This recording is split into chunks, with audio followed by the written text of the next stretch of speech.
Good morning students, कैसे हैं आप लोग। आज इस वीडियो लेक्चर में हम आपके लिए लेके आए हैं क्लास 12 फिजिक्स का एक नया लेसन। जी हाँ स्टूडेंट्स, एक नया लेसन की आज शुरुआत करेंगे, नए चैप्टर की शुरुआत करेंगे। इसके पहले हम लोग जो इलेक्ट्रोस्टैटिक्स का पहला लेसन कर चुके हैं। आज इस लेसन में हम लोग एक बहुत ही महत्वपूर्ण टॉपिक शुरू करने वाले हैं, जिस चैप्टर का नाम बच्चों गॉस थ्योरम, गॉस की प्रमेय। तो हम उम्मीद करते हैं आपसे कि इसके पहले वाले जितने भी वीडियो लेक्चर हमने आपको प्रोवाइड करा है, यूट्यूब पे सारे वीडियो पड़े हुए हैं, आप लोग उन सारे वीडियो को अच्छे से देख लीजिए, उसके अच्छे से नोट्स बना लीजिए और उससे रिलेटेड जो न्यूमेरिकल्स हैं, चाहे वो आपके बोर्ड एग्जाम के हों, चाहे वो बच्चों कंपटीशन एग्जाम के हो, सारी चीज़ें करते रहिए। अब धीरे धीरे जो है थियरी में हम आगे बढ़ते हैं। इसके बाद हम आपके लिए NCERT और प्लस IIT JEE और नीट में जो प्रीवियस ईयर के क्वेश्चन हैं या उसके अलावा जो और भी इम्पोर्टेंट क्वेश्चन है वो हम आपके लिए लेके आएंगे। तो आज चलिए एक नए लेसन की शुरुआत करते हैं। बच्चों आप पेन ले लीजिए, कापी ले लीजिए और तुरंत लिखना चालू कर दीजिए। तो आप पार्ट का नाम लीजिए, बच्चों लेसन का नाम आज शुरुआत करते हैं नया चैप्टर जिसका नाम है गॉस थ्योरम। बच्चों क्या नाम है लेसन का? Gauss theorem. Gauss theorem, Gauss की प्रमेय। बहुत ही इम्पोर्टेंट लेसन है बच्चों ये गॉस की प्रमेय। चलिए सबसे पहले हम आपको इंट्रोड्यूस कराते हैं इस लेसन से। गॉस की प्रमेय में हम लोग क्या क्या पढ़ने वाले हैं, इसकी जरूरत क्यों पड़ी। तो देखिए स्टूडेंट, इसके पहले वाले लेसन में हम लोगों ने चार्ज के बारे में पढ़ा, चार्ज कितने प्रकार के होते हैं उसके बारे में पढ़ा, चार्ज की प्रॉपर्टी पढ़ा।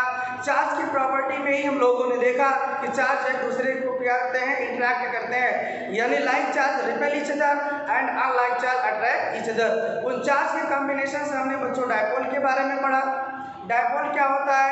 परिमाण में बराबर, प्रकृति में विपरीत दो बिंदु आवेशों को जब एक निश्चित दूरी पर लाके फिक्स कर देते हैं तो इस प्रकार का जो सिस्टम होता है उसमें हम क्या कहते हैं, इलेक्ट्रिक डायपोल कहते हैं। तो पॉइंट चार्ज पर लगने वाला बल कूलाम के नियम के हिसाब से हम लोगों ने पढ़ा।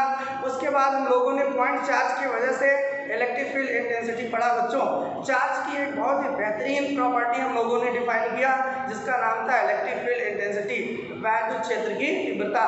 तो पिछले लेसन में हम लोगों ने पॉइंट चार्ज के कारण वैद्युत क्षेत्र की तीव्रता का अध्ययन किया, जिसमें हम लोगों ने देखा अगर कोई पॉइंट चार्ज क्यू है उसकी वजह से स्मॉल r दूरी पर जो इंटेंसिटी बनती है वो 1/4πε0 Q/r² के द्वारा दिया जाता है। मैं उम्मीद करता हूँ आप सभी स्टूडेंट्स को ये सारे फार्मूले, ये सारे कंसेप्ट, सारी लाइन जो आपको बताएगी वो याद होगा। उसके बाद लेसन में हम लोगों ने क्या पढ़ा बच्चों, दो चार्जों की कॉम्बिनेशन का इलेक्ट्रिक डायपोल पढ़ा। इलेक्ट्रिक डायपोल के कारण इलेक्ट्रिक फील्ड हम लोगों ने निकाला, अच्छी स्थिति में, निरक्षीय स्थिति में और किसी जनरल पॉइंट पर। और फिर उस इलेक्ट्रिक डायपोल को हमने यूनिफॉर्म इलेक्ट्रिक फील्ड में और नॉन यूनिफॉर्म इलेक्ट्रिक फील्ड में रख करके देखा तो उसके जो इफेक्ट्स हैं, उसके मोशंस के बारे में हम लोगों ने पढ़ा। तो इस लेसन में बच्चों हम लोग क्या पढ़ेंगे, देखिए पॉइंट चार्ज के कारण इलेक्ट्रिक फील्ड निकालना तो बच्चों हम लोगों ने सीख लिया, लेकिन अगर वही चार्ज बच्चों डिस्ट्रीब्यूटेड हो, कंटिन्यूअस डिस्ट्रीब्यूटेड हो, तब हम उसकी इलेक्ट्रिक फील्ड अभी तक जितना भी हम लोगों ने पढ़ा उसके कंसेप्ट से नहीं निकाल सकते हैं। आप दोबारा सुन लीजिए बच्चों, अभी तक हम लोगों ने केवल पॉइंट चार्ज के कारण इलेक्ट्रिक फील्ड निकाला है, लेकिन अगर हमारे पास चार्ज किसी बॉडी पे डिस्ट्रीब्यूटेड हो, जैसे ये मान लीजिए बच्चों कोई वायर है, वायर पर एक समान रूप से चार्ज वितरित है एक समान रूप से चार्ज बच्चों वितरित है, उसकी वजह से किसी बिंदु पर इलेक्ट्रिक फील्ड इंटेंसिटी मुझे निकालना है। कोई हमारे पास सीट है, कोई चादर है बच्चों, उस पर जो है एक समान रूप से चार्ज फैला हुआ, उसकी वजह से इलेक्ट्रिक फील्ड निकालना। कोई स्फीयर है, कोई सिलेंडर है। इसका मतलब बच्चों ये जब चार्ज किसी बॉडी पर कंटिन्यूअस डिस्ट्रीब्यूट होगा तब कैसे इलेक्ट्रिक फील्ड निकालेंगे। तो इसका इलेक्ट्रिक फील्ड, इन सारे चीज़ों का इलेक्ट्रिक फील्ड निकालने के लिए बच्चों अभी जो प्रीवियस लेसन में हम लोगों ने पढ़ा वो सारे कंसेप्ट यहाँ पे लागू नहीं होंगे। तो इसका मतलब हमको ऐसे बॉडी का इलेक्ट्रिक फील्ड निकालने के लिए बच्चों एक नए लॉजिक की ज़रूरत है, एक नए सूत्र की, कंसेप्ट की ज़रूरत है। तो इसलिए इस लेसन को हम लोग पढ़ते हैं। तो गॉस बच्चों एक साइंटिस्ट का नाम है, इन्होंने एक थ्योरम दिया, एक रूल दिया जिसकी हेल्प से किसी भी बॉडी पर चाहे जिस तरीके का चार्ज उसके ऊपर हो उसके वजह से इलेक्ट्रिक फील्ड हम निकाल सकते हैं। जैसे मैं आपको बताऊं यहाँ पे जैसे मान लीजिए अभी पॉइंट चार्ज के कारण जो हम लोगों ने इलेक्ट्रिक फील्ड देखा था स्मॉल r डिस्टेंस में बच्चों, that is given by E = 1/4π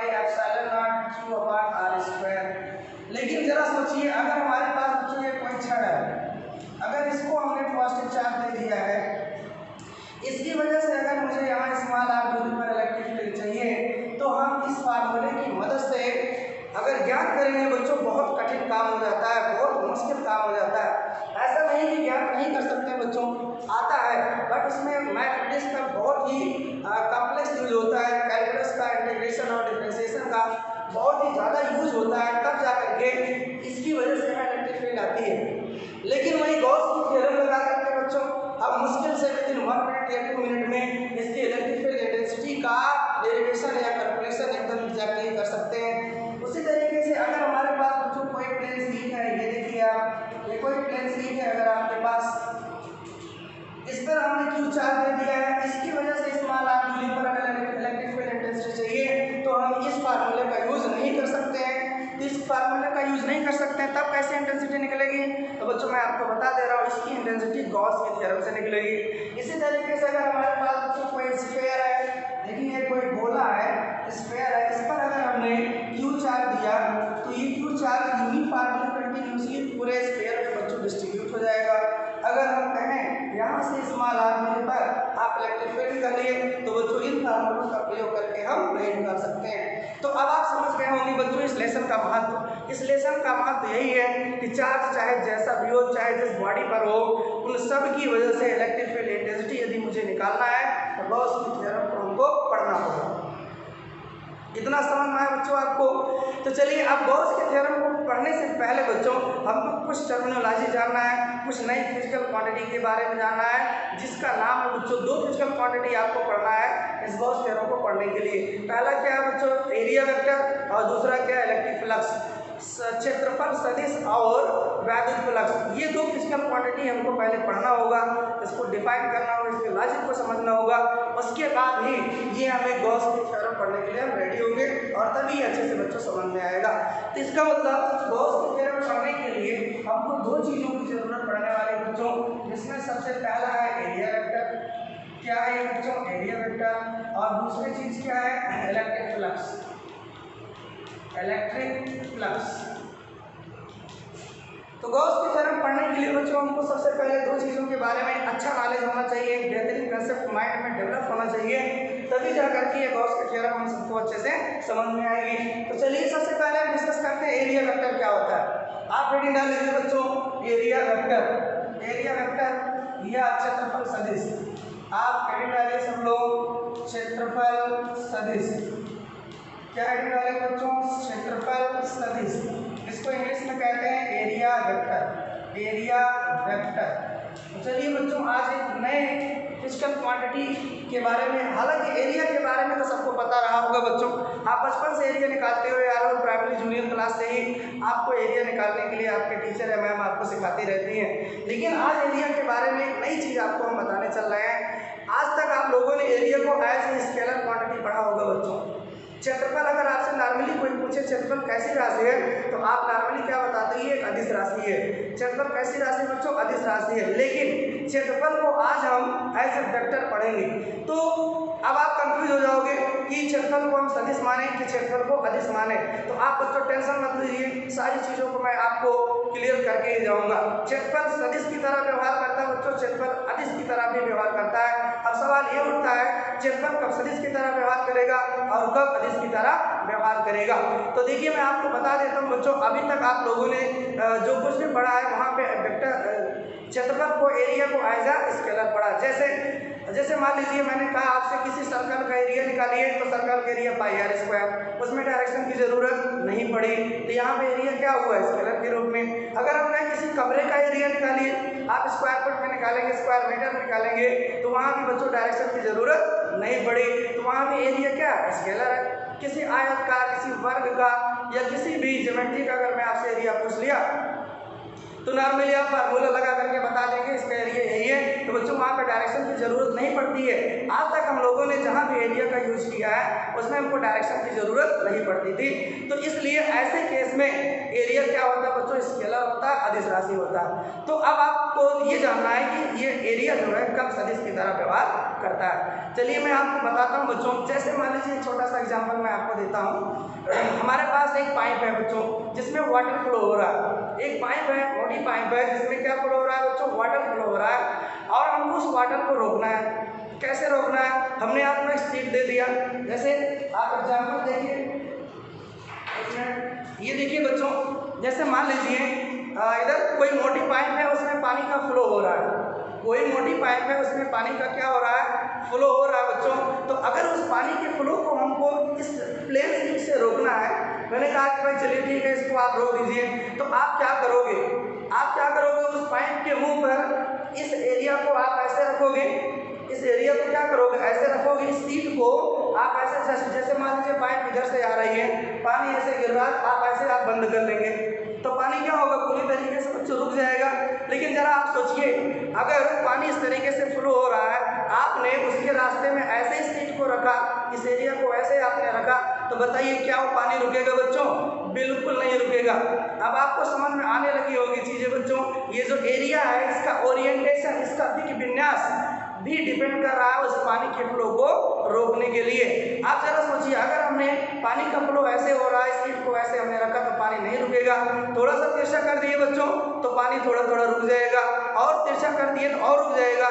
जब एकदम जो पानी का फ्लो है उसकी एकदम परपेंडिकुलर सरफेस जब आ जाएगी तो पानी पूरी तरीके से रुक जाएगा। अब आपको समझ में आ गया होगा बच्चों, ये जो एरिया मैंने लिया, अब इसमें डायरेक्शन मैटर कर रही है। अगर इसको एक फिक्स डायरेक्शन में रखते हैं तो पानी रुकता है, अगर उस डायरेक्शन से चेंज करते हैं डायरेक्शन इस एरिया की तो पानी बच्चों नहीं रुकता है। तो अब आपको समझ में आ गया होगा, यहाँ पे जो एरिया है बच्चों, वहाँ पर डायरेक्शन भी मैटर कर रहा है। तो इस एरिया के साथ क्या जरूरी है बताना, डायरेक्शन बताना जरूरी है। तो अब इस एरिया के साथ बच्चों डायरेक्शन अगर बताना जरूरी है तो यहाँ पे एरिया क्या हो गया, एज अ वेक्टर क्वांटिटी हो गया। आपको बच्चों समझ में आया? अगर ये लॉजिक ना समझ में आया हो तो चलिए, ये तो मैंने आपको फिजिकल मीनिंग इसका बताया कि क्षेत्रफल में भी डायरेक्शन होती है, क्षेत्रफल में भी डायरेक्शन होती है। चलिए अब आपको मैथमेटिकली इसको समझाते हैं, वाकई में क्षेत्रफल में डायरेक्शन होती है। जैसे मान लीजिए एक छोटा सा एग्जाम्पल हम आपको बता रहे हैं बच्चों, आप देखिए ध्यान से, इस एग्जाम्पल को आप ध्यान से देखिए। जैसे मान लीजिए ये कोई स्क्वायर है बच्चों, ये कोई गोला, जैसे फुटबॉल होता है ना, फुटबॉल, मान लीजिए कोई फुटबॉल है, फुटबॉल पर यहाँ पर हमने कुछ एक विशेष डिजाइन में ऐसे एरिया हमने कट कर लिया, और कट करके बच्चों इसको हमने बाहर निकाल लिया। ये छोटा सा एरिया, इसलिए इसको क्या मान लिया, स्मॉल डी। बहुत ध्यान से आप समझिएगा बच्चों कि क्षेत्रफल कब वेक्टर की तरह व्यवहार करता है। जैसे ये फुटबॉल है, इस फुटबॉल से इतना सा एरिया मैंने निकाल लिया, फुटबॉल से क्या किया, इस डिजाइन में, पर्टिकुलर डिजाइन में एरिया निकाल करके हमने क्या किया, इसको बच्चों यहाँ पर रख दिया। ये देखिए इस तरीके से ये एरिया हमने यहाँ पर रख दिया। अब यहाँ पर क्या हो गया बच्चों, खाली जगह हो गई। अब हम चाहते हैं कि इस डीए को फिर ले जा करके वहाँ पे फिट कर दें। यहाँ से समझिएगा बच्चों, अब हम कह रहे हैं आपसे ये जो स्मॉल डीए है इसको फिर ले जा करके आप इसमें फिट कर दीजिए। तो आप मुझे बताइए, इसको किसी भी ओरिएंटेशन में, किसी भी डायरेक्शन में यहाँ पे लेके आप जाएंगे, क्या यहाँ पे बच्चों फिट होगा, क्या यहाँ पे ये फिट होगा, नहीं बच्चों, आंसर है नो। इसको इसमें फिर से वापस उसी तरीके से सेट करने के लिए हमको जिस तरीके से यहाँ से काटा गया था उसी तरीके से बच्चों हमको कट करना है, उसी तरीके से इसको यहाँ पे हमको लेके जाना होगा। अगर इसको किसी भी डायरेक्शन में लेके जाएंगे इसमें सेट नहीं होगा। अब ये तो डीए है, जब ये बच्चों इससे लिंक हो गया, इससे बंद हो गया, इसके साथ रिलेट हो गया, इसके साथ जुड़ गया, तो अब ये एरिया कैसे हो गया, स्केलर की वेक्टर बच्चों। अब ये एरिया आपका वेक्टर क्वांटिटी के रूप में हो गया। तो इन एग्जाम्पल की मदद से आपको अब तो समझ में आ गया होगा बच्चों, एरिया जो होता है कब स्केलर होता है और कब वेक्टर होता है। तो मैं आपको बता देता हूँ बच्चों, एक दो स्टार दिखा देता हूँ। आप देखिए एरिया स्केलर कब समझेंगे, जब एरिया बच्चों इंडिविजुअल होगा। क्या होगा, इंडिविजुअल माने सेपरेटली होगा, वो किसी के साथ जुड़ा नहीं होगा, तब वहाँ पे एरिया एज ए स्केलर काम करता है। जैसे वृत्त का क्षेत्रफल, आयत का क्षेत्रफल, किसी कमरे का क्षेत्रफल, किसी गार्डन का क्षेत्रफल, या किसी से मतलब नहीं है, ये अपना पर्टिकुलर खुद जुड़ा हुआ है, इसके साथ कोई रिलेटेड कोई चीजें नहीं है। इसका मतलब ये हो गया क्षेत्रफल जब क्या होगा बच्चों, अकेला होगा। जब क्षेत्रफल किसी दूसरे के साथ, जब क्षेत्रफल किसी दूसरे के साथ लिंक नहीं रहता है, लिंक नहीं होता है, जब क्षेत्रफल किसी दूसरे के साथ लिंक नहीं होता है तो वहाँ पर बच्चों क्षेत्रफल कैसे बिहेव करेगा, एज ए स्केलर क्वांटिटी। कैसे बिहेव करेगा, स्केलर बच्चों। लेकिन अगर यही एरिया वैसे इस गोले से मैंने काटा तो अब इससे बंद हो गया, और वो जो पाइप का मैंने एग्जांपल दिया, वो जो शीट थी बच्चों उस पाइप के साथ अब लिंक हो रही है, तो जब एरिया किसी दूसरे के साथ लिंक होगा तब बच्चों वहाँ पे एरिया एज ए वेक्टर काम करेगा। तो जब यहाँ पे लिख दे रहे हैं, जब क्षेत्रफल किसी दूसरे के साथ, जब क्षेत्रफल किसी दूसरे के साथ क्या होगा बच्चों, लिंक होगा, तब क्षेत्रफल, तब जो एरिया होगा बच्चों that behave like a vector quantity, तब वहां पर क्षेत्रफल कैसे बिहेव करेगा बेटा, एक सदिश की भांति व्यवहार करेगा। क्या ये बातें आपको समझ में आ गई इतना? तो चलिए ये हमने आपको क्षेत्रफल का फिजिकल मीनिंग बताया। मैं उम्मीद करता हूँ बच्चों सारे स्टूडेंट को ये कंसेप्ट समझ में आया होगा अच्छे से। तो आज के बाद आप याद कर लीजिएगा, स्केलर एरिया स्केलर कब होता है और एरिया वेक्टर कब होता है। तो चलिए, तो फिजिकल मीनिंग मैंने बताया आपको, एरिया का वेक्टर होता है और कब स्केलर होता है।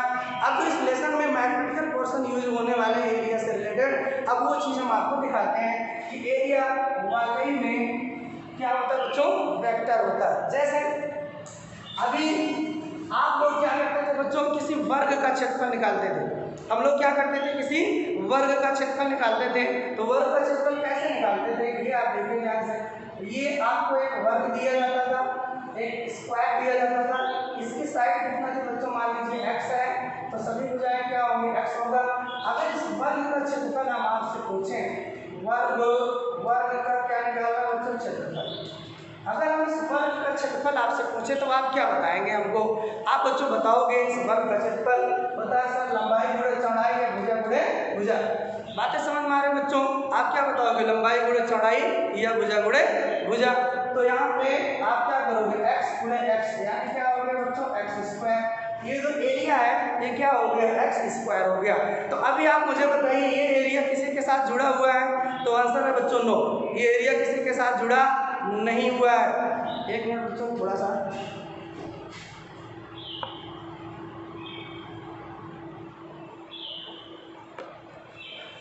हाँ देखिए बच्चों, ये एरिया किसी के साथ जुड़ा नहीं हुआ है, ये इंडिविजुअल है, ये फ्री है, किसी के साथ रिलेटेड नहीं है। तो ये जो एरिया अभी आप लोगों ने देखा, ये स्केलर होगा कि वेक्टर होगा?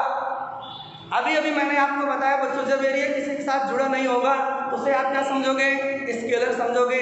यहाँ पे जो एक्स स्क्वायर आया, इस एरिया का मैग्नीट्यूड है, इसमें कोई डायरेक्शन नहीं है। लेकिन जरा सोचिए बच्चों, अगर हम इस एरिया को रिलेट करते कहाँ, कोऑर्डिनेट अक्षों के साथ, कोऑर्डिनेट एक्सिस के साथ, एक जो फ्रेम होता है एक्स वाई जेड एक्सिस का, अगर उसके साथ इसको हम रिलेट कर दें तब जरा बताइएगा ये वेक्टर की तरह व्यवहार करेगा कि स्केलर की तरह। इसका मतलब ये हो गया बच्चों, चलिए हमने एक्सिस बना लिया, ये मान लीजिए जो एक्सिस है ये आपका इस तरीके से तीन एक्सिस होती हैं, this is X axis, this is Y axis and this is Z axis.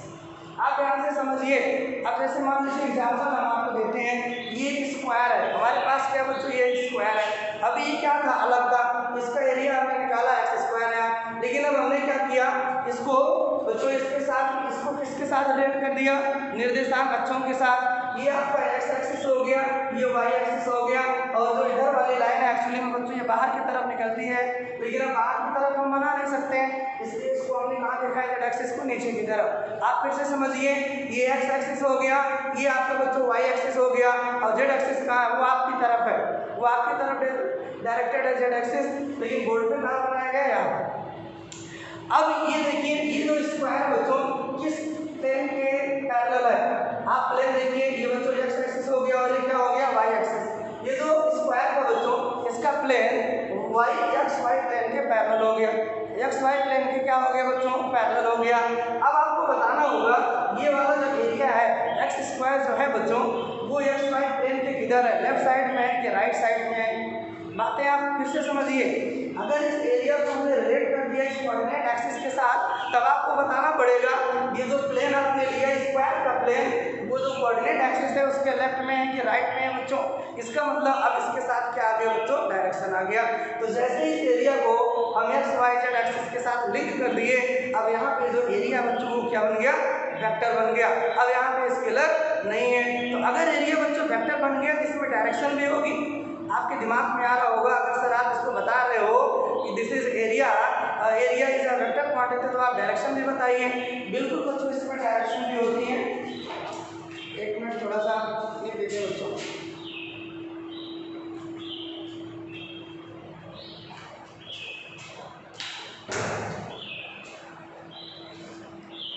हाँ देखिए स्टूडेंट, ये एरिया क्या वेक्टर हो गया। अब इसकी डायरेक्शन भी हमको चेक करना है कि भाई अगर वेक्टर है तो डायरेक्शन किधर होगी। चलिए हम आपको बच्चों बताते हैं मैथमेटिकली कि ये कैसे जो है वेक्टर हुआ। ये मान लीजिए स्क्वायर की भुजा क्या है बच्चों, ए और बी है, और ये सी है, और ये क्या है डी, ये ए बी और ये बी सी। अब ये जो भुजा ए बी है, अगर इसको बच्चों एक वेक्टर के द्वारा रिप्रेजेंट करें, आप समझिएगा ध्यान से। अगर ये ए बी है, इसको हम कैसे रिप्रेजेंट करें, वेक्टर के द्वारा। यानी ये भुजा ए बी है जो वेक्टर ए बी है, और ये जो भुजा बी सी है उसको क्या हमने लिखा वेक्टर बी सी। तो अब आप मुझे बताइए A B cross B C क्या होगा। यहाँ आप ध्यान से देखिए वेक्टर ए बी और ये क्रॉस वेक्टर बी सी क्या होगा। Vector A B cross B C क्या होता है, आपको बच्चों क्लास 11 का वेक्टर वाला लेसन वेक्टर एनालिसिस आपको बहुत अच्छे से कराया गया है। उसको आप पढ़ लीजिए, समझ लीजिए, क्योंकि वो एक ऐसा चैप्टर बच्चों वो हर लेसन में यूज होता है। बहुत सारे स्टूडेंट्स उसको जो है तैयारी नहीं करते हैं अच्छे से, सोचते हैं चलिए जो कभी बीच में आएगा तो उसको हम समझ लेंगे। लेकिन दोस्तों ये आपकी बहुत बड़ी भूल है। कुछ लेसन्स ऐसे होते हैं हर सब्जेक्ट में जो बेस होते हैं वो कहीं भी आपके यूज होने लगते हैं। तो ऐसे चैप्टर को बच्चों यदि आपको एग्जाम में अच्छे नंबर्स लाने हैं, अगर कंपटीशन आपको बीट करना है, ऐसे जो बेसिक चैप्टर होते हैं जिनका हर जगह यूज होता है उसको आप इतना प्रॉपर तैयार करो, इतना अच्छे से तैयार करो, वो एकदम दिमाग में रन करने लगे, कहीं भी ज़रूरत उसकी पड़े तो हमको सोचना ना पड़े। जैसे एक क्लास में हम लोगों ने क्या पढ़ा था, एक क्लास में दो सदिशों का सदिश गुणनफल हम लोगों ने पढ़ा था कि जो दो सदिशों का सदिश गुणनफल होता है, दोनों सदिशों के परिमाण तथा उनके बीच जो एंगल बनता है उसका बच्चों साइन थीटा, इसका जो प्रोडक्ट होता है आपस में उसके बराबर होता है। कहने का मतलब हम लोगों ने ये पढ़ रखा बच्चों, vector A cross vector B बराबर ये होता है A B sine theta.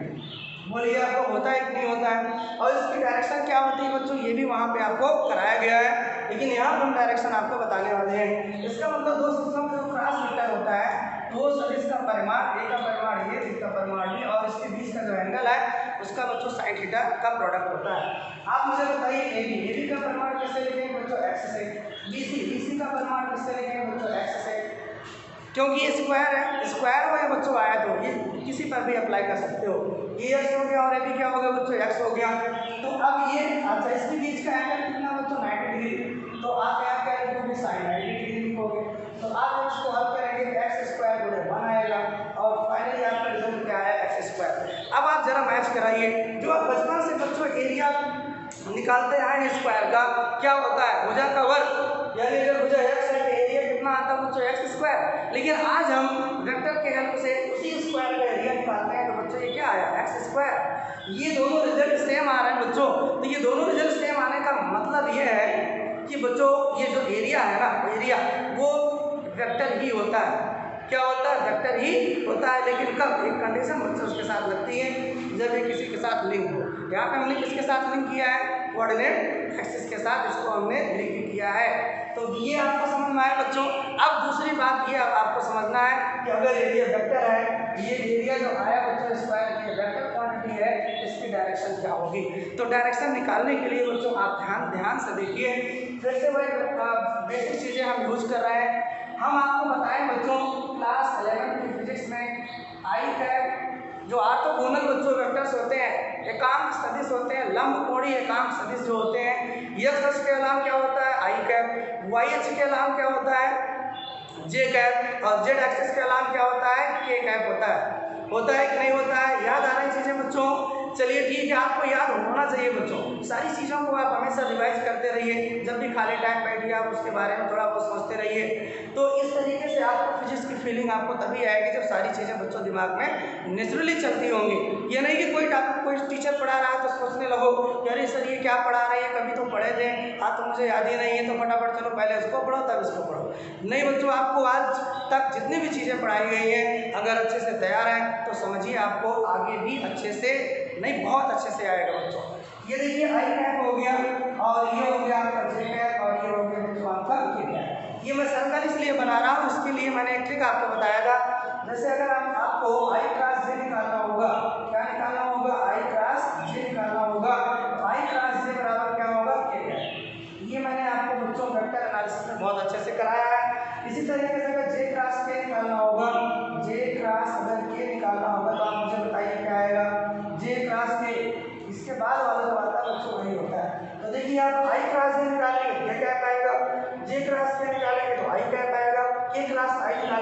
J cap आएगा।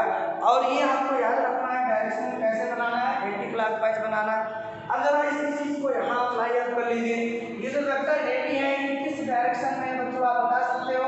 ये देखिए वेक्टर ए बी जो है वो एक्स एक्सिस के डायरेक्शन में है। ये बातें सबको समझ में आ रही बच्चों। ये वेक्टर ए बी किस डायरेक्शन में है, एक्स एक्सिस के डायरेक्शन में है। तो एक्स एक्सिस के डायरेक्शन में जो यूनिट वेक्टर होता है वो क्या होता है बच्चों, आई कैप। अब आप बीसी बताइए किस डायरेक्शन में हमने लिया है। बीसी की डायरेक्शन आप बता सकते हैं बच्चों। बीसी की अगर आप डायरेक्शन देखेंगे तो वो क्या, ये नीचे की तरफ है बच्चों, ये वाई कैप की जो नेगेटिव डायरेक्शन है उस डायरेक्शन में आ रहा है बच्चों। ये देखिए वाई इधर क्या है पॉजिटिव और नीचे की तरफ क्या है नेगेटिव। तो नेगेटिव वाई की दिशा में काम सदिश होता है जे कैप। अगर नीचे आ रहा है तो बच्चों क्या लगाना होगा, माइनस जे कैप। तो आई क्रॉस जे क्या होता है के कैप, और ये माइनस पहले लग जाएगा बच्चों, ये के कैप हो जाएगा। यानी जो वेक्टर ए बी और बीसी का प्रोडक्ट लेंगे तो आपको क्या मिलेगा बच्चों, के कैप। और यही बच्चों ये जो डायरेक्शन, ये जो एरिया आ रहा है ये उसी की क्या हो जाएगी बच्चों, डायरेक्शन हो जाएगी। ये देखिए ए बी क्रॉस बीसी का जो परिमाण है बच्चों वो है एक्स स्क्वायर और जो डायरेक्शन है वो के कैप आया। अब आप पहला सबसे माइनस आपने छोड़ दिया। तो यहाँ पे एक चीज़ बच्चों आपको मैं बता देता हूँ, इस लेसन में जब भी एरिया वेक्टर आप पढ़ोगे और एरिया वेक्टर 2D में पढ़ेंगे, किसमें पढ़ेंगे बच्चों, 2D में। 2D को हम ओपन सरफेस भी कहते हैं, इसको अभी हम आगे आपको बताएंगे। जैसे ये प्लेन शीट है बच्चों, कोई स्क्वायर है, कोई आयत है, जो है कोई सर्कल है, ये क्या होते हैं 2D प्लेन होते हैं। और 2D प्लेन हमेशा ओपन होते हैं बच्चों। और ओपन के केस में आप फ्री हो कि जो एरिया वेक्टर की जो डायरेक्शन होती है वो आप बच्चों चाहे आप जो है उस एरिया के परपेंडिकुलर बाहर इधर ले लीजिए, बाहर की तरफ या अंदर की तरफ ले लीजिए। इसका मतलब ये हो गया, आप यहाँ पे समझिए कि कैप की डायरेक्शन पहले मैं आपको बता देता हूँ। जैसे उस एग्जाम्पल पर आता हूँ, ये देखिए आप, ये जैसे ही हमने ए बी क्रॉस बीसी किया तो आपको क्या मिला, एक्स स्क्वायर के कैप। ये जो एरिया का परिमाण ये है और दिशा आपको क्या बताया बच्चों, के कैप या माइनस के कैप। यहाँ फ्री हो तो आप मुझे बताइए के कैप किधर मिलेगा, ये आई कैप हो गया, जे कैप हो गया, के कैप बच्चों इधर मिलेगा। बहुत ध्यान से आप समझ लीजिए। अगर इस वीडियो लेक्चर में आप एरिया वेक्टर निकालना जान गए तो समझिए बच्चों पूरा लेसन आपको एकदम बहुत मजे से समझ में आएगा, कहीं भी कोई आपको प्रॉब्लम नहीं होगी। आप समझिए इस चीज को, ये एक्स एक्सिस हो गया, वाई एक्सिस हो गया, और के कैप किधर होता है, जेड एक्सिस के अलावा। अब माइनस के कैप किधर होगा, उधर होगा।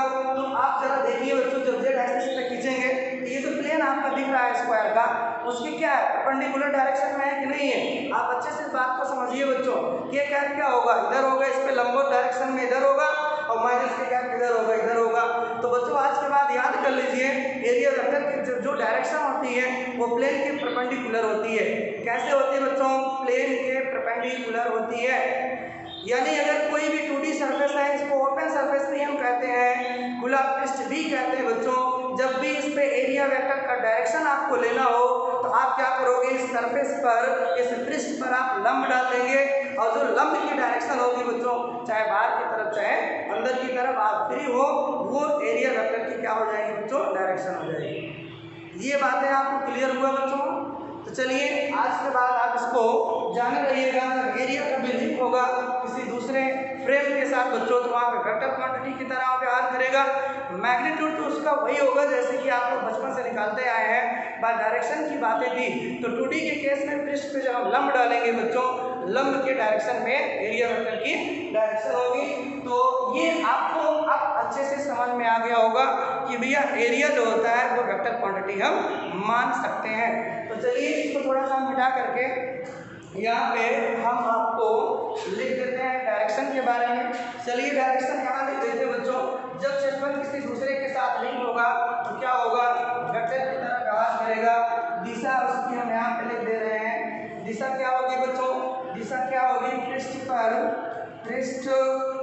लंबवत, पृष्ठ पर लंबवत कहाँ होगी बच्चों, पृष्ठ पर लंबवत बाहर की तरफ, पृष्ठ पर लंबवत बाहर की तरफ। ओके, तो दिशा क्या होगी एरिया वेक्टर की, पृष्ठ पर लंबवत बाहर की तरफ। मैग्नीट्यूड आप निकालना जानते हो बचपन से, वैसे ही मैग्नीट्यूड निकलेगा। तो आप जल्दी से बच्चों इसको नोट कर लीजिए, बोर्ड भर गया है, आप जल्दी से स्क्रीनशॉट ले लीजिए, वीडियो को पास करके अपलोड कर लीजिए। हो गया बच्चों सबका, जल्दी बताइए आप, हो गया सबका। चलिए आगे चलते हैं बच्चों इस वीडियो लेक्चर में। अब हम आगे चलते हैं। तो इतना समझाने के बाद अब आपको बच्चों हम आपसे ये उम्मीद कर सकते हैं कि नॉर्मल से नॉर्मल स्टूडेंट भी ये चीज़ समझ गया होगा कि एरिया कब स्केलर होता है और एरिया कब वेक्टर होता है। तो अब हम आगे भी कुछ एग्जाम्पल और आपको दिखा रहे हैं बच्चों जहाँ पे एरिया वेक्टर की तरह भी है करता है। तो इसको अब हम रब कर ले रहे हैं बच्चों। ओके, चलिए नोट कर लिया आप लोगों ने बच्चों। इस लेसन में गॉस के थ्योरम हमको पढ़ना है बच्चों। अभी अभी मैंने बताया इस थ्योरम को पढ़ने के लिए आपको दो चीज़ों को बहुत अच्छे से समझना था। पहला था क्या बच्चों, एरिया वेक्टर, दूसरा इलेक्ट्रिक फ्लक्स। तो अभी हम आपको बच्चों एरिया वेक्टर पर काम करा रहे हैं, आप अच्छे से समझ लीजिए।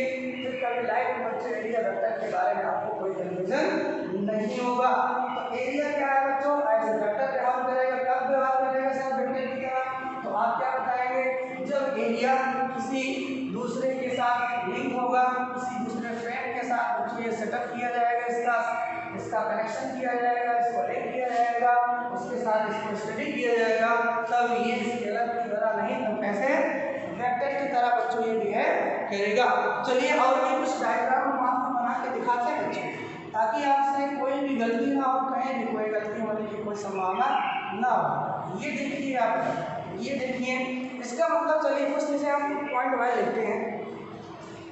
एरिया वेक्टर, यहाँ पे आप लिख डालिए बच्चों, एरिया वेक्टर इन 2D को हम क्या कहते हैं बच्चों, ओपन सरफेस कहते हैं, ओपन सरफेस।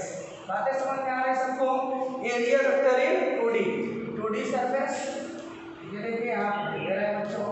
तो जो द्विविमीय पृष्ठ होते हैं बच्चों, वहाँ पे एरिया वेक्टर की डायरेक्शन आपने देखा।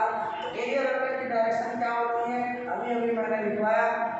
दिशा जो होगी बच्चों, क्षेत्रफल सदिश की दिशा पृष्ठ पर लंबवत बाहर की तरफ। यहाँ बच्चों बाहर और भीतर का क्या सेंस है, ये भी आपको कंफ्यूजन वाला करना है बच्चों।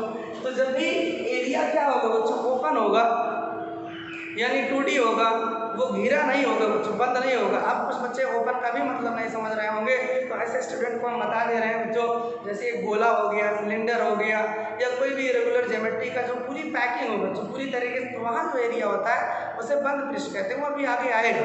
तो जैसे हमने सीट ले लिया, एक कागज़ की सीट ले लिया, तो उसमें कहाँ बंद है, ये तो ओपन है ना बच्चों। तो यहाँ पे आप फ्री हो, जैसे ये प्लेन है, चाहे एरिया वेक्टर की डायरेक्शन इधर लंबा डाल के लो, चाहे इधर लंबा डाल करके आप लीजिए, तो यहाँ पे आप फ्री हो। तो दिशा क्या होती है, पृष्ठ पर लंबवत बाहर की तरफ। यहाँ बाहर का सेंस क्या होता है बच्चों, फिर भी हमारे पास बच्चों न्यूमेरिकल लगाने के लिए रेफरेंस तो होना चाहिए, ऐसा नहीं कि जिधर मर्जी उधर ही ले लेंगे। तो एक फिक्स रेफरेंस मैं आपको बताता हूँ, 2D सरफेस में एरिया वेक्टर की डायरेक्शन आप हमेशा उसी डायरेक्शन में लीजिएगा। तो चलिए तो सर मज़ा आ जाएगा अगर ऐसे कोई कंसेप्ट मिल जाए। बिल्कुल बच्चों, आपको कोई भी चीज़ जो भी आपको सिखाया जाएगा, कोई भी चीज़ कन्फ्यूजन नहीं होगा, एकदम 100% बच्चों सटीक आपको लॉजिक देंगे, आपको कंसेप्ट देंगे, ताकि आपको कहीं भी कोई भी दिक्कत ना हो। देखिए दिशा पृष्ठ पर लंबवत बाहर की तरफ। देखिए जनरली 2D सरफेस में हम लोग एरिया वेक्टर की दिशा कहाँ लेते हैं, 2D सरफेस में एरिया वेक्टर 2D सरफेस में एरिया वेक्टर की दिशा, 2D सरफेस में एरिया वेक्टर की दिशा कहाँ लिया जाता है बच्चों, सामान्यतया क्या आप याद ही कर लीजिए, हमेशा वही रेफरेंस मान लिया गया, सामान्यतः वैद्युत क्षेत्र की दिशा में लिया जाता है। यस बच्चों, क्या आपको समझ में आया, वैद्युत क्षेत्र की दिशा में लिया जाता है। तो ये बातें आपको क्लियर हो गई बच्चों। जैसे देखिए अगर ओपन सरफेस है, स्क्वायर है, प्लेनर है, या कोई भी रेगुलर ज्योमेट्री 2D की है, तो उस पर एरिया वेक्टर की डायरेक्शन आपको किधर लेना है। मैं आपको बता देता हूँ, तो ये जो एरिया हम पढ़ रहे हैं ना, इसको कहाँ लिंक करेंगे, इलेक्ट्रिक फील्ड से लिंक करेंगे। कहाँ लिंक करेंगे, इलेक्ट्रिक फील्ड से। इसलिए एक ऐसा रेफरेंस बनाया गया कि जिधर इलेक्ट्रिक फील्ड की डायरेक्शन होगी, जिस डायरेक्शन में इलेक्ट्रिक फील्ड बच्चों मूव करेगी, जैसे मान लीजिए इलेक्ट्रिक फील्ड इधर से इधर आ रही है, किधर से किधर, इधर से देखा, मेरा हाथ देखिए बच्चों, ऐसे इलेक्ट्रिक फील्ड जा रही है। तो जब इसमें पड़ेगा तो एरिया वेक्टर की डायरेक्शन आप मुझे बताइए, इस पृष्ठ पे आप लंब डाल दीजिए तो बाहर की तरफ। देखिए इधर वैद्युत बल रेखा इधर चल रही है, तो पृष्ठ पे आप दो लंब डाल सकते हैं, एक बच्चों इधर की तरफ और एक इधर की तरफ, तो एरिया वेक्टर कौन वाला होगा उसकी डायरेक्शन, तो जिधर बल रेखाएं चल रही हैं, बल रेखाएं बच्चों ऐसे चल रही हैं, तो इधर जो लंब डालेंगे वो एरिया वेक्टर की डायरेक्शन होगी। आपको ये बात क्लियर हो गई। तो इन 2D सरफेस बच्चों जिधर बल रेखाओं की डायरेक्शन होगी उसी डायरेक्शन में एरिया वेक्टर की डायरेक्शन होगी। ये एकदम 100% क्लियर कट बच्चों, इसको याद कर लीजिए। तो जैसे मान लीजिए अभी एक आपको हमने ये आपका हो गया बच्चों एक्स एक्सिस, ये हो गया वाई एक्सिस और ये हो गया जेड एक्सिस। यहाँ पे अगर हम इस तरीके से कोई प्लेन दे दिए, ये देखिए कोई आयत हमने दे दिया बच्चों, क्या दे दिया आपको, कोई आयत दे दिए इस तरीके से, इसकी लंबाई बच्चों L है, चौड़ाई कितना है D। हमने कहा कि क्या यहाँ की जो आयत का बच्चों क्षेत्रफल है वो एरिया वेक्टर होगा कि नहीं होगा। तो अब तक बच्चों इस वीडियो को देखने वाला हर स्टूडेंट कह देगा जरूर हाँ सर बिल्कुल ये एरिया वेक्टर है। अगर किसी से मैं पूछ लूँ कि क्यों भाई एरिया वेक्टर है, तुरंत आपको क्या बताना बच्चों, ये जो आयत का क्षेत्रफल है किसके साथ लिंक है, इस कोऑर्डिनेट एक्सिस के साथ लिंक है, इसलिए यहाँ जो भी एरिया आएगा that is behave as a vector quantity. चलिए अगर इसका एरिया आप निकालना चाहें बच्चों, एरिया अगर हम लेना चाहें, एरिया इसका मैग्नीट्यूड क्या होगा बच्चों, लंबाई गुणे चौड़ाई, और इसकी डायरेक्शन क्या होगी, डायरेक्शन बच्चों देखिए ये किस प्लेन में, अगर आप सोचो एक्स जेड प्लेन में, इसका मतलब ये हो गया, ये आपका एक्स एक्सिस हो गया। यहाँ आप देखिए फिगर को मैं यहाँ पे आपको विजुलाइज करा रहा हूँ, फिल करा रहा हूँ, ये आपका एक्स एक्सिस हो गया और ये वाई एक्सिस हो गया बच्चों, और इधर वाला क्या हो गया जेड एक्सिस। जैसे देखिए ये एक्स एक्सिस, ये वाई एक्सिस और ये क्या हो गया बच्चों जेड एक्सिस। तो आप मुझे बताइए किस प्लेन में है, एक्स और जेड प्लेन में है, किस प्लेन में बच्चों, एक्स और जेड प्लेन में है। इसका एरिया वेक्टर किधर होगा आप मुझे बताइए, या तो बच्चों ऊपर की तरफ होगा और या तो नीचे की तरफ होगा। फिर से आप समझिए, ये एक्स एक्सिस हो गया और ये वाई एक्सिस, सॉरी ये एक्स एक्सिस हो गया, ये जेड एक्सिस हो गया। तो ये जो मैंने रेक्टेंगल लिया, जो आयत लिया, वो बताइए उसका प्लेन किसके पैरेलल है, एक्स और जेड प्लेन के पैरेलल है। तो इसका एरिया वेक्टर बच्चों वाई एच की डायरेक्शन में आएगा, लंब तो ऐसे ही पड़ेगा ना बच्चों, वाई एच की डायरेक्शन में ऊपर की तरफ या नीचे की तरफ। अब अगर इसी के साथ हमने क्या जोड़ दिया बच्चों, इलेक्ट्रिक फील्ड जोड़ दिया। अब जिधर इलेक्ट्रिक फील्ड पास हो रही होगी वही लंब जो है इसका एरिया वेक्टर की डायरेक्शन मान लीजिएगा। ओके, एरिया वेक्टर बच्चों चाहे आप इस डायरेक्शन में मानिएगा वेक्टर ए को, और चाहे इस डायरेक्शन में वेक्टर ए को आप मानिएगा। तो ये जो एरिया निकाला हम लोगों ने, इसको ऐसे वेक्टर बना लिखेंगे और इसका परिमाण मान लीजिए a है और इसके डायरेक्शन को किससे लिख रहे हैं, n है। इस तरीके से बच्चों क्षेत्रफल सदिश को हम क्या लिखते हैं, a into n है। What is a, magnitude of area vector, और n का क्या बच्चों यूनिट वेक्टर है, डायरेक्शन बताएगा किसकी, एरिया वेक्टर की। और एरिया वेक्टर की डायरेक्शन ये तो हम पढ़ रहे हैं पृष्ठ के लंबवत उस दिशा में जिधर वैद्युत बल रेखाएं बच्चों चल रही हो। इसी तरीके से जैसे मान लीजिए अगर ये आपका एक्स एक्सिस है बच्चों, ये वाई एक्सिस है और ये आपका जेड एक्सिस है, यहाँ पे कोई प्लेन इस तरीके से बच्चों ऐसे कुछ सर्कल बनाया गया है। क्या बनाया गया बच्चों, सर्कल बनाया गया जिसका रेडियस कितना हमने लिया, कैपिटल आर, या स्मॉल आर, उस पर आप ले लीजिए, रेडियस कितना हमने रखा है, स्मॉल आर। अभी बताइए इसका प्लेन किस प्लेन में है, एक्स और जेड प्लेन में बच्चों, इसका एरिया वेक्टर किधर होगा, या तो ऊपर होगा या तो नीचे, नॉर्मली अपवर्ड बच्चों होगा या नॉर्मली डाउनवर्ड होगा। ये बात भी क्लियर हो गई आप सभी स्टूडेंट्स को। तो ये हो गया बच्चों एरिया वेक्टर इन 2D सरफेस। अब चलिए एरिया वेक्टर बच्चों इन 3D सरफेस पढ़ ले रहे हैं, क्योंकि इस लेसन में इन्हीं 2D और 3D वेक्टर का ही खेला है बच्चों, और इसमें कुछ और बातें नहीं है। एरिया वेक्टर अगर आपको बच्चों निकालना हो, समझ में आ गया तो समझ लीजिए इस लेसन की आधी बातें तो आप ऐसे ही कर लिए। आदि क्या मैं आपको बताऊं बच्चों अगर ईमानदारी से, तो 60% चीज़ें एरिया वेक्टर पर ही डिपेंड करती है इस पूरे लेसन पर, चाहे न्यूमेरिकल हो चाहे इसका डेरिवेशन हो। इसलिए बच्चों पूरी तरीके से हम आपको एरिया वेक्टर पर ही एक वीडियो लेक्चर दे रहे हैं ताकि हर स्टूडेंट बच्चों नॉर्मल से नॉर्मल स्टूडेंट इस चीज़ को समझ जाए। चलिए अब आप निकाल लीजिए एरिया वेक्टर इन 3D सरफेस। एरिया वेक्टर इन 3D सरफेस। कहाँ बच्चों, एरिया वेक्टर इन 3D सरफेस। ये जो 3D सरफेस होता है इसे बच्चों क्लोज सरफेस कहते हैं, बंद पृष्ठ कहते हैं। क्या कहते हैं बच्चों, क्लोज सरफेस। इधर बोर्ड पर नहीं दिख रहा होगा यहाँ से, तो चलिए ठीक है बच्चों, यहाँ पर आपको दिख रहा होगा एरिया वेक्टर इन 3D सरफेस। इसका मतलब क्या, एरिया वेक्टर हम कहाँ निकालने चल रहे हैं बच्चों, क्लोज सरफेस के लिए। ये जो 3D सरफेस होती है उसको हम किस नाम से जानते हैं बच्चों, क्लोज्ड सरफेस, बंद पृष्ठ। किस नाम से जानते हैं, बंद पृष्ठ। अब आप अपने दिमाग से सोच लीजिए बच्चों, ऐसी कौन सी ज्योमेट्री है जो पूरी तरीके से पैक होती है, कहीं भी ओपनिंग नहीं होती, कहीं खुला नहीं होता। तो तुरंत आप कहोगे सर जी सबसे प्यारा एक बंद जो आकृति होती है, हम लोगों ने बचपन से पढ़ा सर जी, घन, जिसको हम क्यूब कहते हैं, या बच्चों घना जिसको क्यूबॉइड कहते हैं, या कोई गोला हो बच्चों, या सिलेंडर हो, ये सारी चीज़ें क्या होती हैं, बंद पृष्ठ होती हैं। तो इस बंद पृष्ठ में एरिया वेक्टर की डायरेक्शन क्या होती है, कहाँ होती है, उस चीज़ को आज हम आपको समझाने चल रहे हैं बच्चों। जैसे मान लीजिए ये आपका क्या है, कोई क्यूब हम बना रहे हैं बच्चों, क्या बना रहे हैं, कोई क्यूब। आप ध्यान से समझिएगा, ये हम कोई क्यूब बना रहे हैं, इस तरीके से मान लीजिए हम क्यूब बना रहे हैं। ये देखिए आप, ये बच्चों क्या है, कोई घन देखिए तैयार हो गया। ये कोई क्यूब है बच्चों, इसकी साइड कितना मान लेते हैं x। अगर हम आपसे कहें, यदि हम आपसे ये कहें जो क्यूब है ना, इसके सभी पृष्ठ का एरिया बता दीजिए। ये जो क्यूब है इसके सभी पृष्ठ का क्या बता दो बच्चों, एरिया बता दो। तो एरिया आप तुरंत बता दोगे क्योंकि सूत्र भी आपने याद किया है। तो किसी क्यूब में कितने फेस होते हैं, कितने फलक होते हैं बच्चों, 6। कितने होते हैं, 6। आप देख लीजिए 4 दीवारें होती हैं, एक छत होता है, एक फर्श होता है, कुल मिलाकर कितने हो गए, 6। और चूंकि ये क्यूब है इसलिए हर साइड बच्चों बराबर होगी, इसका मतलब 6 स्क्वायर लगे हुए हैं। एक स्क्वायर का एरिया बच्चों x स्क्वायर, तो 6 का कितना हो गया, 6x स्क्वायर। ये तो हो गया इसका मैग्नीट्यूड। अगर मैं अभी आपसे पूछूं, ये जो घन मैंने लिया, जो क्यूब लिया, अभी ये बच्चों इसका एरिया वेक्टर है कि स्केलर है, क्या है बच्चों बताइए जल्दी से। नहीं सर हम आपको नहीं बता सकते हैं, आप जो है गणित पढ़ा रहे हैं, लेकिन फिर भी आप बच्चों अपने दिमाग में तो सोच सकते हो। इतना बताने के बाद आपको ये बातें तो समझ में आ ही जाना चाहिए। अभी देखिए इसको मैं किसी के साथ लिंक नहीं किया हूँ बच्चों, ये किसी के साथ जुड़ा नहीं, एकदम फ्री है, इसके साथ कोई कनेक्टिविटी नहीं किसी की, इसलिए अब ये कैसे बिहेव करेगा। ये जो 6x स्क्वायर मैंने बताया, it's just behave like a scalar quantity बच्चों। तो यहाँ पे एरिया कैसा हो गया, स्केलर हो गया, सिंपल। लेकिन अभी आप इसको वेक्टर बनाना है तो हम क्या करेंगे, कोऑर्डिनेट एक्स ले लेंगे। ये देखिए मान लीजिए बच्चों क्या हो गया आपका, y एक्सिस हो गया, और इस डायरेक्शन में हमने क्या ले लिया, x एक्सिस, और इस डायरेक्शन में क्या ले लिया बच्चों, z एक्सिस। अब आप मुझे बताइए, अब इसका एरिया जो है बच्चों वो क्या हो जाएगा, वेक्टर की तरह हो जाएगा। कैसे हो जाएगा, वेक्टर की तरह। अगर सर एरिया वेक्टर हो गया तो आप जल्दी से मुझे डायरेक्शन इसकी बताइए कि इसका एरिया वेक्टर की डायरेक्शन किधर होगी। तो चलिए हम आपको बताते हैं बच्चों, ये जो अलग अलग एरिया है, ये अलग अलग जो फेस है, अलग अलग बच्चों डायरेक्शन में आप चेक कर लीजिए।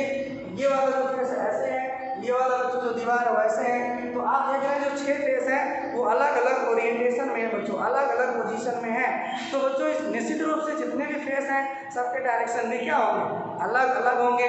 तो आप यहाँ देखिए, अगर हम इस फेस की बात करें बच्चों, ये जो घन को अगर एक डिब्बा मान लीजिए, बॉक्स मान लीजिए, इसकी जो छत है बच्चों इसकी अगर हम बात करें तो ये देखिए इसका एरिया तो x स्क्वायर हो जाएगा बेटा।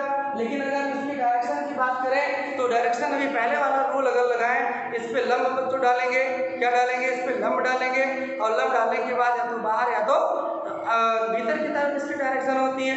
लेकिन बच्चों 3D सर्फेस में एक बात आपको याद कर लेना है, आप बहुत ध्यान से सुन लीजिए सभी student. In close surface, in 3D surface आप बच्चों फ्री नहीं होंगे किसी भी डायरेक्शन में। आप एरिया वेक्टर की डायरेक्शन लीजिए, तब सर किस डायरेक्शन में लेंगे, आप ध्यान से समझिए, हम आपको बता रहे हैं। जब पृष्ठ बच्चों बंद होगा तो हमेशा एरिया वेक्टर क्या होगा, वो पृष्ठ के लंबवत बाहर की तरफ लिया जाएगा बच्चों। अगर आप गलती से भी इसकी डायरेक्शन पृष्ठ के लंबवत अंदर की तरफ ले लेंगे तो बच्चों गलत हो जाएगा। कहोगे सर ऐसा क्यों, तो ऐसा इसलिए बच्चों चीज़ों को स्टडी करने के लिए एक विशेष रेफरेंस बनाया गया है, और लोगों ने ये माना कि जो पृष्ठ पे लंब डालेंगे आप एरिया वेक्टर बाहर की तरफ लीजिएगा। ये बाहर भीतर का लॉजिक क्या है सर, अब देखिए अगर कोई बंद पृष्ठ है बच्चों, अगर कोई क्लोज सरफेस है, जब आप उसके अंदर जाओगे, उस क्लोज पृष्ठ के अंदर घुसोगे, उसे अंदर की तरफ कहते हैं, इनवर्ड कहते हैं बच्चों। अगर हम उस पृष्ठ के बाहर की तरफ जाते हैं उसे आउटवर्ड या बाहर की साइड कहते हैं। तो इसका मतलब ये देखिए, ये ऊपर की तरफ क्या है, बाहर की तरफ है दिशा, और अगर हम ये ऐसा खींचते हैं तो ये क्या हो जाता है बच्चों, अंदर की तरफ हो जाता। तो किसी भी बंद पृष्ठ पर जब आप लंब डालें उसको हमेशा कहाँ लेना बच्चों, आउटवर्ड डायरेक्शन में, बाहर की दिशा में लेना है। जैसे ये वाली दिशा क्या हो गया, इस पृष्ठ पर हमने लंब डाला बच्चों, ये बाहर की तरफ में है, तो ये एरिया वेक्टर की डायरेक्शन हो गई। क्लियर हो रही बातें। चलिए आप तुरंत मुझे बता दीजिए, ये जो फेस है बच्चों, ये वाला जो फेस है, इस पर एरिया वेक्टर की डायरेक्शन किधर होगी। तो सबसे पहले आप बच्चों लंब डालिएगा। फर्स्ट स्टेप क्या है, आप लंब डालिए। तो लंब सर इधर भी पड़ सकता है इधर भी पड़ सकता है। तो मैं कहूँगा बच्चों ये क्लोज सरफेस है, उसके अंदर मत एंट्री करना, अंदर मत घुसना। कहाँ चलना बच्चों? बाहर की तरफ। तो बाहर की तरफ ये हो जाएगा बच्चों, ये डायरेक्शन नहीं होगा। ये जो फेस है, ये जो फेस है बच्चों, आप यहाँ विजुलाइज करिए इसको। ये जो फेस है, ये वाली दीवार बच्चों, इस पे जब लंब डालेंगे इस डायरेक्शन में इसका एरिया वेक्टर की डायरेक्शन होगी। इधर तो क्यूब है, उसके अंदर आपको ले जाना है। उसी तरीके से अगर ये जो फेस, ये जो फर्श है बच्चों, ये जो नीचे वाला इसका फेस है, इस पे आप बताइए रे वेक्टर की डायरेक्शन। तो सबसे पहले बच्चों आप लंब डालेंगे, लंब इधर भी पड़ेगा, इधर भी पड़ेगा, लेकिन जरा सोचो अगर इधर जाओगे तो अंदर की तरफ हो गया, आप धन के अंदर इंटर कर गए ना। तो बच्चों क्या इसकी डायरेक्शन? आप धन के नीचे जाओगे। ये जो फेस इसका ये वाला फर्श है बच्चों, उसका एरिया वेक्टर इस डायरेक्शन में हो जाएगा और इसका एरिया वेक्टर इस डायरेक्शन में हो जाएगा। और ये वाले जो फेस है बच्चों, इसका एरिया वेक्टर इधर, और ये वाले जो फेस इसका एरिया वेक्टर इधर हो जाएगा बच्चों। तो ये चीजें आपको समझ में आई। तो इस पॉइंट को आप बच्चों नोट कर लीजिए कि 3D सरफेस में एरिया वेक्टर हमेशा पृष्ठ के लंबवत बाहर की तरफ होगा, आउटसाइड। दोबारा सुन लीजिए बच्चों, एरिया वेक्टर की direction perpendicular to the surface outside direction. तो यहाँ पर मैं लिख दे रहा हूँ इस बात को बच्चों, पृष्ठ पे लंबवत, पृष्ठ पर लंबवत, पृष्ठ पर लंबवत किधर बच्चों होगी? बाहर की तरफ, पृष्ठ पर लंबवत बाहर की तरफ। ये बातें आप सबको क्लियर हो रही हैं? तो यहाँ आप फ्री नहीं हो, जैसे 2D सरफेस में आप फ्री थे कि जिधर बल रेखा जा रही है उधर हम भी अपने एरिया वेक्टर की डायरेक्शन ले ले। बट बच्चों यहाँ आप फ्री नहीं हो, यहाँ पे क्लोज सरफेस में आपकी मजबूरी है कि आपको एक रेफरेंस दे दिया गया कैलकुलेशन करने के लिए, बंद पृष्ठ पर लंब डालेंगे और हमेशा बाहर की तरफ ही लिया जाएगा। इतनी बातें आपको समझ में आई। चलिए हम आपको बच्चों और भी दिखा रहे हैं एरिया वेक्टर। जल्दी से इसको आप कॉपी कर लीजिए बच्चों, वीडियो पॉज करिए, स्क्रीनशॉट लीजिए जल्दी से। इसमें हम आगे बढ़ते हैं और भी कुछ ज्योमेट्री आपको दिखाते हैं बच्चों। हो गया सबका? चलिए अब इसको हम मिटा देते हैं बच्चों। तो और अभी 3D में और क्या क्या जो है ज्योमेट्री, क्या क्या डिजाइन है, क्या क्या जो है स्टेप आपसे मुलाकात करेंगे इस लेसन में, उसको भी बच्चों हम यहाँ पे दिखा दे रहे हैं।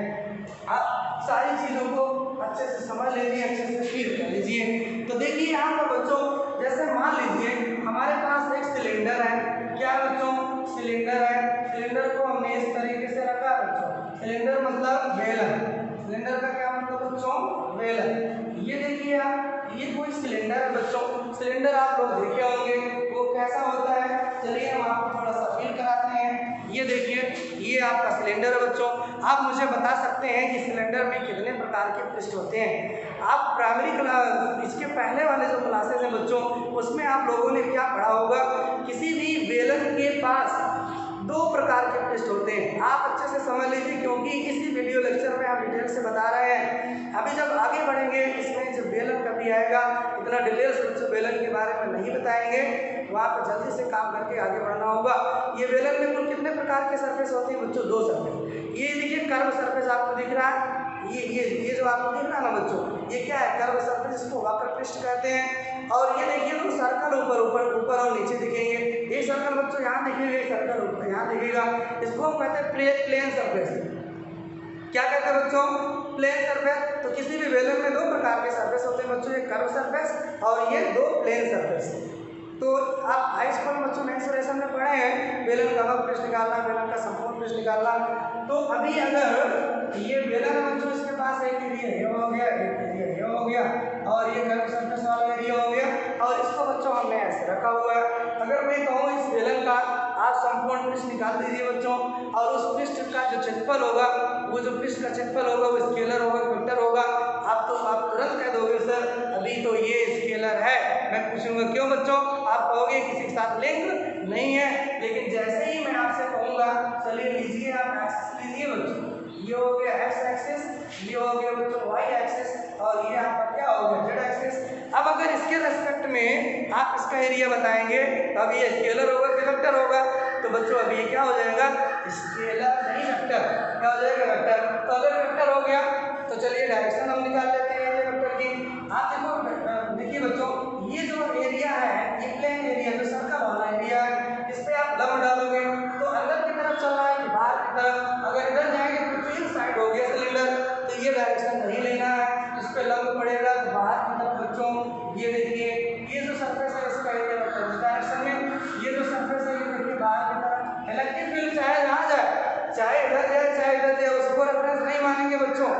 पे हम यही रेफरेंस मानेंगे जो ज्योमेट्री हमको दी गई उसके बाहर ही जाना है, पृष्ठ के लंबवत बाहर की तरफ।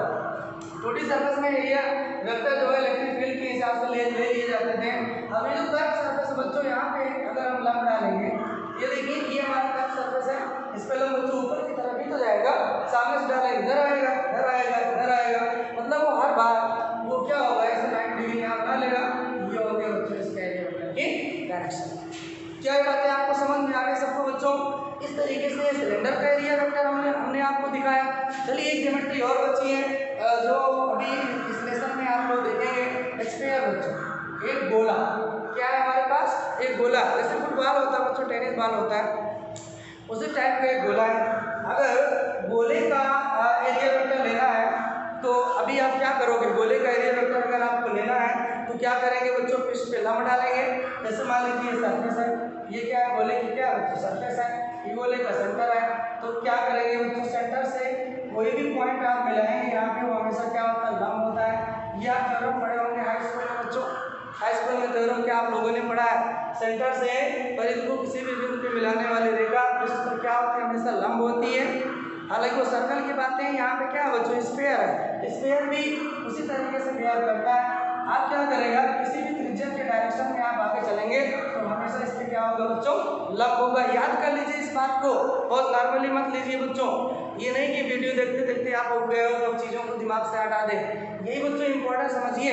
अगर किसी भी गोली सरफेस पे आपको लंब डालना है तो आप किधर चलेंगे? रेडियस की डायरेक्शन में चलेंगे। जो रेडियस की डायरेक्शन होती है बच्चों वो हमेशा क्या होती है? पृष्ठ पे लंब होती है। ये हो गया इसका एरिया वेक्टर बच्चों। अभी ये बाहर की तरफ जाना, अंदर की तरफ नहीं आना है। यहाँ पे अगर इस पॉइंट पे एरिया वेक्टर देखेंगे ये इसका लंब हो जाएगा बच्चों इस डायरेक्शन में। यहाँ देखेंगे ये इसका लंब हो जाएगा। ये बातें आपको समझ में आ रही है? किसी भी पृष्ठ पर आप देखिए, कहीं भी किसी पृष्ठ पर आप देखेंगे तो जो लंब होगा वो हमेशा बाहर की तरफ होगा। ये हो जाएगा बच्चों एरिया वेक्टर। तो कुल मिला जुला करके बच्चों इस वीडियो लेक्चर में हमको ये लग रहा है कि अब आपको एरिया वेक्टर के बारे में मैंने एनफ जानकारी दे दिया। अब आपको कोई कंफ्यूजन एरिया वेक्टर के बारे में नहीं होना चाहिए। अब इसके बाद बच्चों दूसरा टर्म बचा है इलेक्ट्रिक फ्लक्स। क्या बचा बच्चों? वैद्युत फ्लक्स। और वैद्युत फ्लक्स पर एक बहुत ही बेहतरीन वीडियो लेक्चर हम आपके लिए बच्चों नेक्स्ट टाइम में लेके आ रहे हैं। आप उस वीडियो लेक्चर को बिल्कुल मिस मत कीजिएगा। बहुत अच्छे से, बहुत सिंपल लॉजिक से बच्चों इलेक्ट्रिक फ्लक्स को हम पढ़ाएंगे। जो बच्चे स्टेट बोर्ड की तैयारी कर रहे हैं या किसी मेडिकल इंजीनियरिंग की तैयारी कर रहे हैं, इवन बच्चों ये ग्रेजुएशन में भी BSc नेट JRF की जो भी तैयारी करते हैं स्टूडेंट, उसमें भी ये कंसेप्ट, ये लॉजिक की जरूरत पड़ती है। तो वो बहुत ही इंपॉर्टेंट टॉपिक है। अभी आप सीख लीजिए बच्चों हमसे, फिर लाइफ में आप कभी भी कोई दिक्कत इसमें नहीं होगी। चलिए आप स्क्रीनशॉट ले लीजिए बच्चों, जल्दी से वीडियो पास कर लीजिए, स्क्रीनशॉट ले लीजिए। हो गया सबका? हो गया सबका? चलिए, तो आज इस वीडियो लेक्चर में बच्चों इतना ही। यदि ये वीडियो आपको हमारा पसंद आया हो बच्चों, तो जैसे कि हर बार मैं बोलता हूँ, इसको मैक्सिमम स्टूडेंट के पास आप शेयर करिए बच्चों, उनसे इसको लाइक करवाइए, सब्सक्राइब करवाइए, जिससे हमारा भी बच्चों उत्साह मनोबल बढ़े। आपके कमेंट्स हम पढ़ते हैं, आपका लाइक देखते हैं, अगर वीडियो पे पड़ा रहता है तो हमको एक नई एनर्जी मिलती बच्चों। हम सोचते हैं कि हर वीडियो में मेरी कुछ ना कुछ क्वालिटी सुधार होती रहे। शुरुआती जो वीडियोस थे उसमें कुछ टेक्निकल फॉल्ट हुआ करते थे बच्चों, बच्चे कंप्लेन करते थे सर ब्राइटनेस ज़्यादा है, लेटर दिख नहीं रहे हैं। तो बच्चों धीरे धीरे कोई चीज़ जो है सुधार होती है। तो आप अपना फीडबैक हमको देते रहिए, हम आपके फीडबैक को बच्चों बहुत ही इत्मीनान से सुनेंगे, समझेंगे और उसको दूर करने का उसमें सोचेंगे बच्चों, जो इसमें इशूज़ हैं, जो प्रॉब्लम्स हैं, वो अच्छे से दूर हो जाए, ताकि जो आप हमारे स्टूडेंट्स हो आपको बेहतरीन से लाजिक, बेहतरीन कंसेप्ट और बेहतरीन वीडियो क्वालिटी हम आपको प्रोवाइड कर सकें। Thank you for watching this video.